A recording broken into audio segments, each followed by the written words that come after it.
maayong buntag ka-animal. So karon ayo mga ka-animal magtutok tangkong mga ka-animal. So are magilunggo na mga kurong ka-animal kay kapon at tagalukong mga ka-animal. So tuktok ta katangkong kaon baboy. Ang mga baboy naman guys kay sa una page ang ginapakaon. So ay uso ang ay isip guys.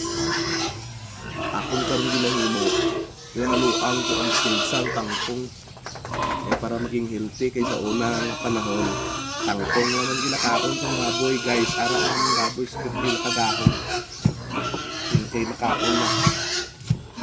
So matuktok ang tangkong guys. Sa una gabi tangkong mo naman pinapakaon baboy namon guys. So nag-invento